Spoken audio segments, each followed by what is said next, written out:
आज का सत्संग शुरू होने से पहले एक पल रुककर हम गुरु जी की मेहर का एहसास करते हैं। जब हम गुरु जी का नाम लेते हैं तो मन शांत हो जाता है और दिल में एक हल्का सा सुकून उतर आता है। आज का सत्संग भी इसी सुकून का हिस्सा है, जहां हम गुरु जी के वचन सुनेंगे, उनकी सीख समझेंगे और उनकी कृपा को महसूस करेंगे। आप सबका दिल से स्वागत है गुरु जी सत्य है चैनल में। आइए शुरू करते हैं आज का ये पवित्र सफर। जय गुरु जी। आज जो सत्संग, जो कहानी हम सुनने जा रहे हैं वो 1995 की है और जिनकी ये कहानी है उनका नाम है कैप्टन रवि राय। 1995 में श्री राय, जो अब एक शिप के कैप्टन हैं, जालंधर में अपने घर पर थे और जब उनकी बाईं आंख की दृष्टि धुंधली हो गई थी, यानी उनकी नजरें धुंधली पड़ गई थी। टेस्टिंग से पता लगा कि उनकी आंख के पीछे के पर्दे में आ रही एक नर्व में प्रॉब्लम थी। सौभाग्यवश उस टाइम उनकी माँ और पत्नी डिफेंस कॉलोनी में गुरुजी के मंदिर में किसी का कोई संदेश लेकर गई थी।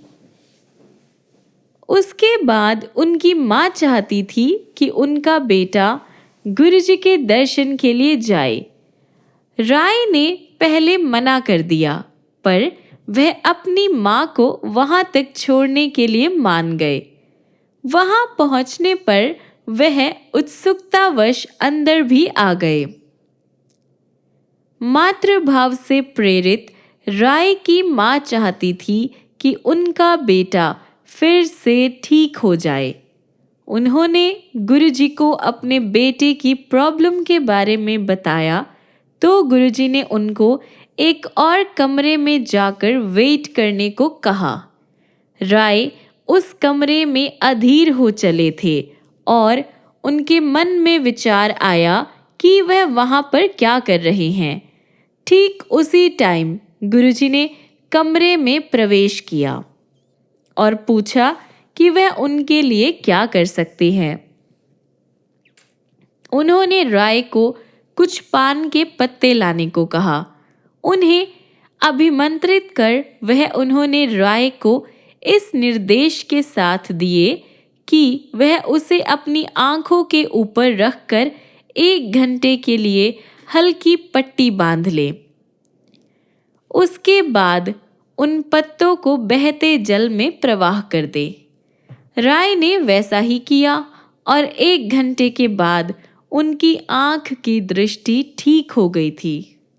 संगत जी, राय अंकल की कहानी को, उनकी जर्नी को अगर पूरा सुनना है तो इस सत्संग को बीच में छोड़कर नहीं जाइएगा, एंड तक देखिएगा और इस चैनल को भी सब्सक्राइब कर लीजिए ताकि आपको ऐसे सत्संग, ऐसे चमत्कार रोज रोज सुनने को मिले।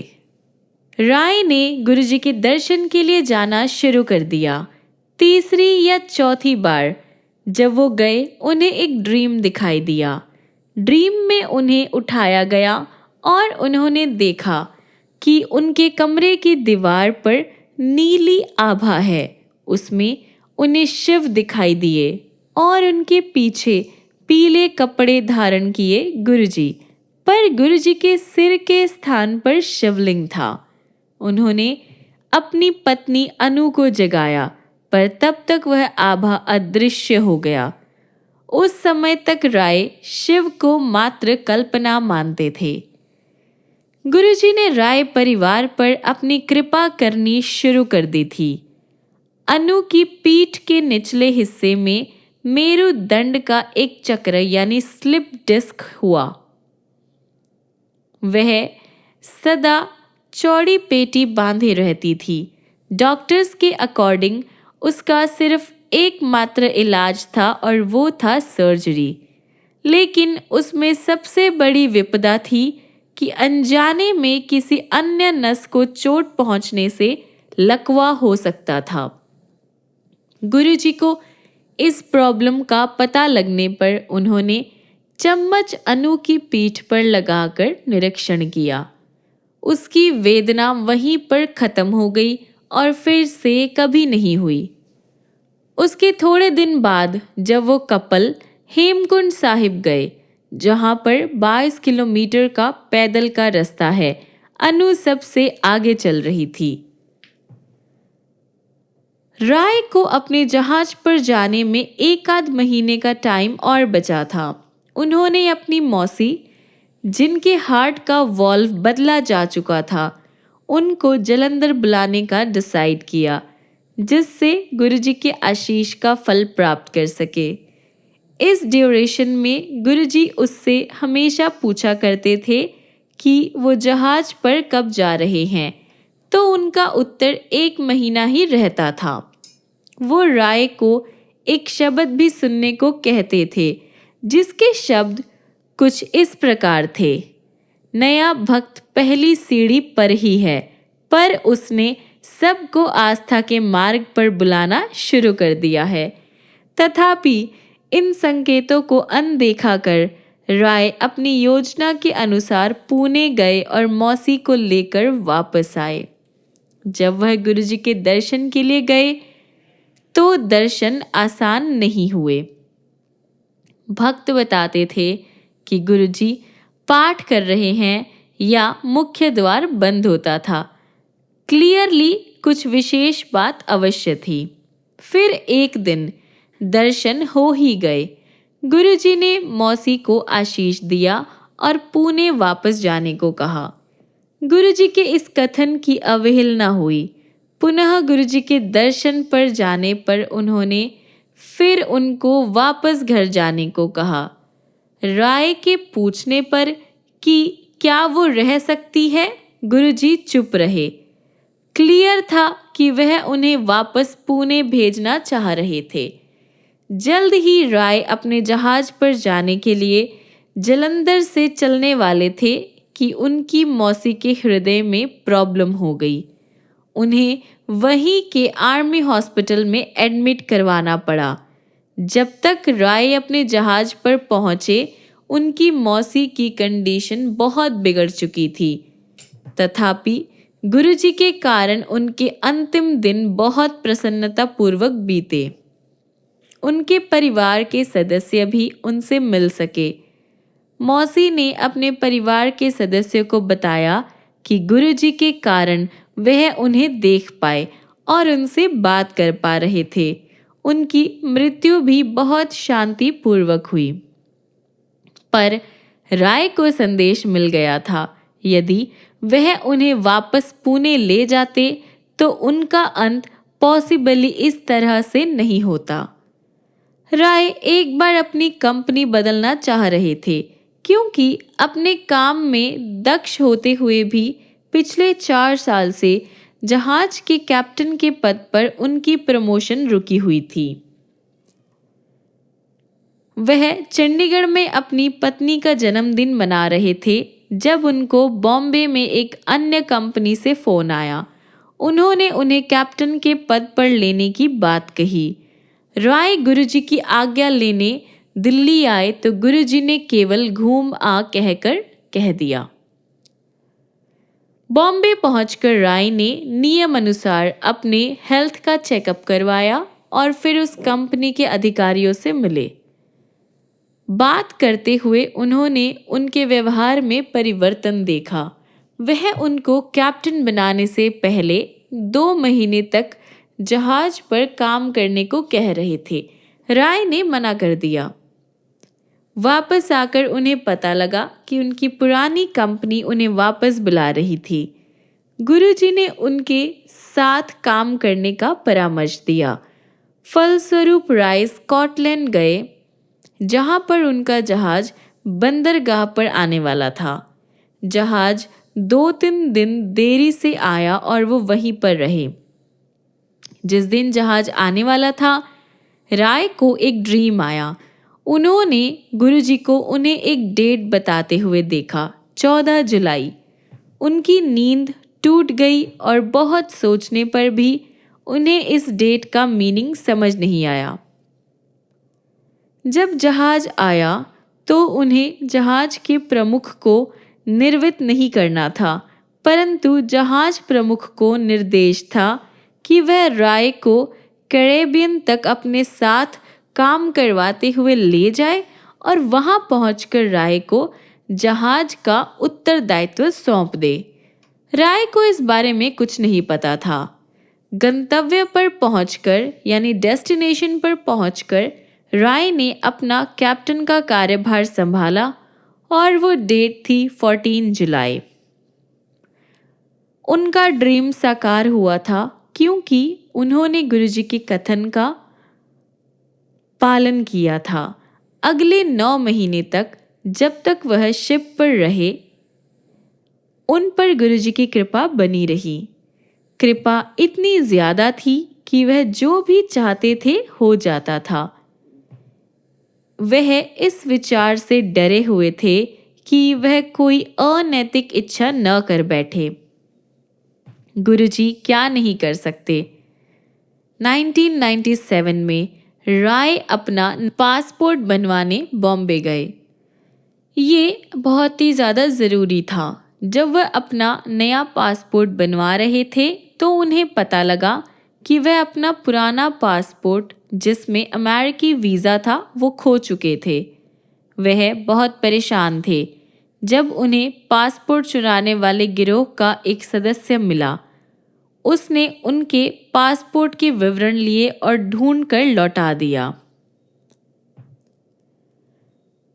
राय का बेटा भी गुरु कृपा से वंचित नहीं रहा। वैसे तो उसने मैथ्स और साइंस सब्जेक्ट लिए थे। गुरुजी ने उसे पुणे से लॉ की स्टडीज करने को कहा। पुणे में राय के मामा रहते थे। पिता पुत्र जब पुणे पहुंचे तो उन्हें पता लगा कि कोई खाली स्थान नहीं है, क्योंकि वह परीक्षा में नहीं बैठा था। उसे कई स्थान मिलने की संभावना नहीं थी। पुणे विश्वविद्यालय ने और स्टूडेंट्स को एडमिट करने का निर्णय लिया।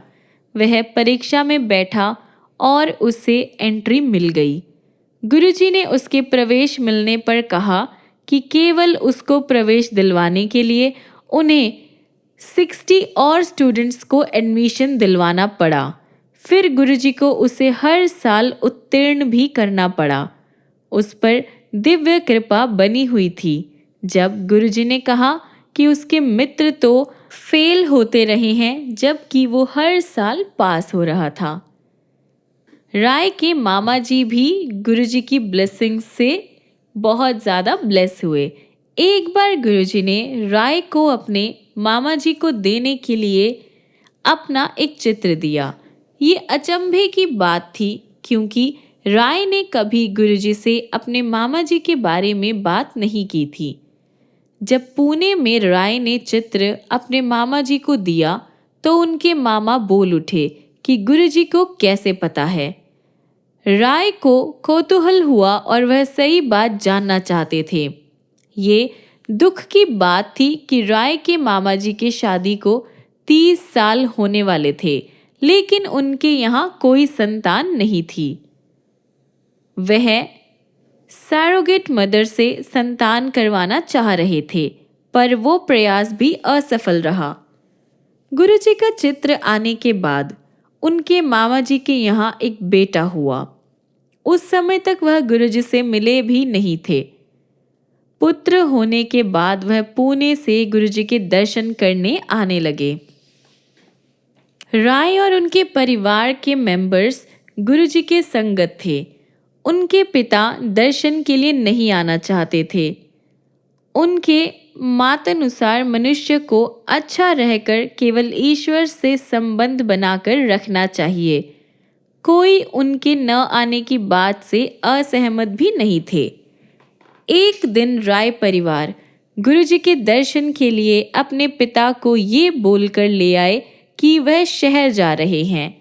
जब वह गुरुजी के पास आए तो उन्होंने ये जानते हुए कि वह अपने पिता से क्या कहकर आए थे, उनको शहर जाने को कहा।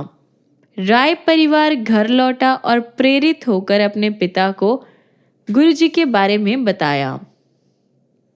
गुरुजी ने पिता की भी रक्षा की। गुरुजी की आज्ञा पर राय परिवार अपना घर जालंधर से चंडीगढ़ बदल रहे थे। परिवार पहले गया और राय के पिता सामान ला रहे थे। उसमें गुरुजी का चित्र भी था। जिस दिन राय के पिता चंडीगढ़ में नए घर में पहुंचे, उनको दिल का दौरा पड़ा। उन्हें आर्मी हॉस्पिटल में ले गए। गुरुजी उस टाइम दिल्ली में थे और राय अपने जहाज पर टोक्यो में। राय अपने रूम में सो रहे थे, जो अंदर से बंद था, और उन्हें ऐसा लगा जैसे कोई पैर हिलाकर उन्हें जगा रहा है। उसी टाइम उनकी पत्नी का फोन आया कि उनके पिता की कंडीशन ठीक नहीं है। राय ने जवाब दिया कि उन्हें अभी अभी गुरुजी ने जगाया है और वह पिता की भी रक्षा करेंगे। इतने में पता लगा कि उनके पिता की आर्टरीज बंद हो गई है, पर हॉस्पिटल से वापस घर आ गए। 10 दिन बाद वह फिर से अपनी चेतना खो बैठे। इस बार गुरुजी को समस्या से अवगत कराया गया। उन्होंने कपिल को बुलाकर उनका ट्रीटमेंट किया। जल्द ही राय के पिता की कंडीशन में सुधार आया, पर उनका एक टेस्ट अभी बाकी था। गुरुजी ने राय को उससे एक दिन पहले अपने पिता को विस्की का एक पैग पिलाने को कहा। जब परिणाम आया तो डॉक्टर्स कुछ नहीं बोले। वह परिणाम लेकर और डॉक्टर्स के पास गए। वापस आकर विस्मित डॉक्टर ने बताया कि हार्ट तो बिल्कुल ठीक है। यदि पिता का रोग निदान हुआ था तो मां को भी गुरुजी का आशीर्वाद मिला था। जालंधर में एक बार नहाते हुए उन्हें प्रतीत हुआ कि गुरु ग्रंथ साहिब के पेज खुलते जा रहे हैं और उसमें गुरुजी की मुखाकृति दृष्टिगोचर हो रही है। उनकी मां ने कहा कि दिव्य आत्मा ने स्वतः पाठ करवा दिया, यानी खुद ही पाठ करवाया। मैं बस गुरुजी से यही विनती करूंगा कि गुरुजी मुझे और मेरे पूरे परिवार को ऐसे ही ब्लेस करते रहें। जय गुरुजी। संगत जी, तो ये थी राय अंकल की जर्नी गुरुजी के साथ। आप भी अपनी जर्नी अगर शेयर करना चाहते हैं तो हमें कमेंट्स में ज़रूर बताइए। और आपको ये सत्संग कैसा लगा, क्या सीखने को मिला, इस बारे में भी हमें कमेंट्स में ज़रूर बताइएगा। अगला सत्संग हम सुनेंगे राजश्री अग्रवाल का। मैं गुरुजी के आश्रम में पहली बार मई 2014 में गई थी। मैं ब्लड के कैंसर से परेशान थी। तभी एक भक्त ने मुझे गुरुजी के बारे में बताया। मुझे बताया गया कि गुरुजी ने बहुत लोगों के गंभीर रोगों का इलाज किया है। ये जानकर मेरी गुरुजी के पास जाने की इच्छा और बढ़ गई। एक दिन मुझे अवसर मिला तब जब मेरे पति की मेहरौली में एक ऑफिस संबंधी मीटिंग थी। मैं बहुत खुश थी क्योंकि मुझे आशा थी कि मेरे पति मुझे गुरुजी के आश्रम तक छोड़ देंगे। लेकिन जैसे ही हम कार में बैठे, मेरे पति ने मुझे गुरुजी के आश्रम तक ले जाने को मना कर दिया और मुझे भी उस मीटिंग में साथ रहने को कहा। मुझे बहुत निराशा हुई और मैं कार में से ये सोचकर निकल गई कि मुझे आज तो गुरुजी के पास जाना ही है। वैसे तो मुझे रास्ते का पता नहीं था, फिर भी मैं सीधा चलती गई। वास्तव में मुझे गुरुजी के बारे में कुछ भी पता नहीं था। मैंने बहुत बार लोगों से गुरुजी के बारे में पूछा, लेकिन किसी ने मुझे कुछ नहीं बताया। मैं सोचने लगी कि कहीं मेरा गुरुजी के आश्रम आने का डिसीजन गलत तो नहीं था। मैंने अपनी बड़ी बहन को फ़ोन किया, जिसने मुझे गुरुजी के बारे में बताया था। मेरी बहन ने मुझे प्रोत्साहित करते हुए मुझे आगे बढ़ते रहने को कहा और दबाव देकर कहा कि मुझे लंगर प्रसाद लेकर ही वापस आना चाहिए। इसके बाद मैं तो सीधे चलती गई, क्योंकि अब मुझे पता था कि मुझे गुरुजी के आश्रम में जाके ही रुकना है।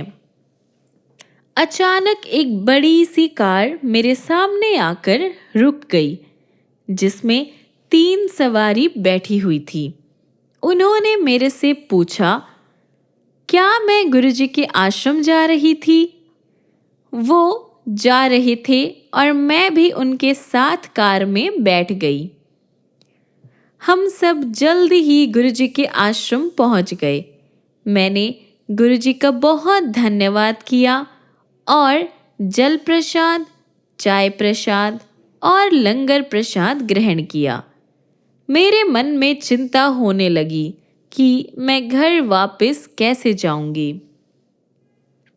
एक भक्त ने मेरे पति से संपर्क करने का प्रयास किया, लेकिन उनका फ़ोन नहीं लग पाया। जिस कार में मैं गुरुजी के आश्रम आई थी, उन्हीं लोगों ने फिर मेरी हेल्प की। मैंने उन्हें मेहरौली में एक होटल के पास छोड़ने को कहा। मुझे आशा थी कि मैं अपने पति से वहां मिल जाऊंगी। वैसे तो मैं इस स्थान से परिचित नहीं थी, मुझे नहीं पता था ये क्या है, कहाँ है। फिर भी मैं उन लोगों को रास्ता बताती गई। होटल पहुंचकर मैंने कार से उतरकर उन भक्तों का धन्यवाद किया। मुझे पूरा विश्वास नहीं था कि मैं अपने पति को यहाँ मिल पाऊंगी।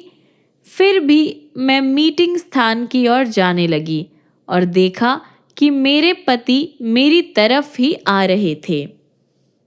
मैं गुरुजी के प्रति दिल से आभारी थी। गुरुजी के मंदिर का सफ़र और वापस पति से मिलना एक चमत्कार था। अभी बहुत कुछ और बताना है, लेकिन ये एक महान शुरुआत थी। जय गुरुजी, शुक्राना गुरुजी। अगली जर्नी, अगली कहानी हम सुनेंगे अमित एस अंकल की। मैं पहली बार गुरुजी के बड़े मंदिर 7 साल पहले 2017 में गया और तब से निरंतर जाने लगा। उसकी वजह मन की शांति और वहाँ मिलने वाला प्रसाद था। 2019 में न जाने कहाँ से मेरे मोबाइल पर एक सत्संग आया, जिसे मैंने सुना और उसी पल से जैसे मेरे मन के तार गुरुजी के साथ जुड़ गए और मैं उन्हें दिल से चाहने लगा। मुझे ड्रीम में भी गुरुजी के दर्शन हुए और मैं एम्पायर स्टेट भी गया। जल्द ही गुरुजी ने मुझे बड़े मंदिर में सेवा करने का सौभाग्य भी प्रदान किया। 3 साल बाद एक दिन गुड़गांव में मेरी मोटरसाइकिल एक्सीडेंट में खराब हो गई। मुझे सिर और रीढ़ की हड्डी में बहुत चोट लगी। मेरी रीढ़ की हड्डी की सर्जरी की गई थी और ब्रेन की भी 2 बार सर्जरी हुई। मेरे फेफड़ों में भी पानी भर गया था और मुझे वेंटिलेटर पर रखा गया। मैंने 20 दिन हॉस्पिटल में बिताए। उस टाइम मुझे गुरुजी जैसे अपने हाथों में लेकर इस प्रकार मेरी रक्षा कर रहे थे जैसे मैं कोई कोमल फूल हूँ। मुझे याद नहीं कि ये दुर्घटना कैसे हुई, लेकिन मुझे ये ध्यान है जब मुझे हॉस्पिटल लाया गया तब मैं हिलने डुलने और बोलने में भी असमर्थ था। मैंने हाफ कॉन्शियस कंडीशन में देखा कि नर्स आपस में बात कर रही है और कह रही है कि मेरी सांसें कभी भी रुक सकती है। मैं उनसे ऑक्सीजन मांगना चाहता था। मैंने 3-4 बार सांस ली और मेरी मृत्यु हो गई। उसी टाइम गुरुजी मुझे ड्रीम में दिखाई दिए। मैंने देखा कि मैं अपनी पत्नी के साथ खड़ा हूँ और कहीं ब्लेसिंग्स ऑलवेज गुरुजी लिखा हुआ है और एक आदमी अपने नवजात बच्चे को गोद में लिए हुए गुरुजी के बारे में बात कर रहा है और मैं फिर जीवित हो गया। गुरुजी की कृपा तब भी बनी रही जब मैं दुर्घटना के परिणाम स्वरूप होने वाले घाव और अन्य स्वास्थ्य संबंधी समस्याओं से जूझ रहा था। गुरुजी ने मेरी बहुत हेल्प की है, मुझे इस सिचुएशन से बचाया, मुझे वापस जिंदा किया। उन्होंने मुझे बहुत ज़्यादा ब्लेस किया है। गुरुजी एक बार फिर मेरी मदद के लिए तब आए जब मुझे लगभग 1 वीक से सांस लेने में दिक्कत हो रही थी। मैं सांस तो ले रहा था, लेकिन वापस अगली सांस 1 मिनट बाद ही भर पा रहा था। ऐसा दिन में 2 बार हो रहा था। अगर अन्य शब्दों में अपनी परेशानी कहूँ तो घबराहट और बेचैनी होती थी। इसके पहले कि मैं डॉक्टर के पास जाता या कोई दवाई लेता, मुझे ड्रीम में गुरुजी के दिव्य दर्शन हुए। गुरुजी मेरे हार्ट को स्टेथोस्कोप से देख रहे थे और वही शब्द दोहरा रहे थे, घबराहट और बेचैनी होती है। और उस दिन से मेरी जो सांस की प्रॉब्लम थी वो दूर हो गई है। जय गुरुजी। संगत जी, आज के लिए इतना ही, क्योंकि गुरुजी के सत्संगों की लड़ी तो कभी टूट ही नहीं सकती है और ना ही कभी टूटेगी। रुकिए ज़रा, आपके लिए वीडियो अभी ख़त्म नहीं हुआ है। गुरुजी के वचनों को सुनते और समझते जाइए। आज का पहला वचन है, धरती ਨੂੰ ਕੋਈ ਨਮਸਕਾਰ ਨਹੀਂ ਕਰਦਾ ਜਿਹੜਾ ਇੰਨਾ ਕੁਝ ਦਿੰਦੀ ਹੈ ਤੇ ਤੁਹਾਡਾ ਭਾਰ ਵੀ ਸਹਿੰਦੀ ਹੈ। ਹੁਣ ਇੰਨਾ ਪਾਪ ਵੱਧ ਗਿਆ ਹੈ ਕਿ ਧਰਤੀ ਵੀ ਚੀਕਾਂ ਮਾਰ ਰਹੀ ਹੈ। No one bows down to Mother Earth in respect and thankfulness.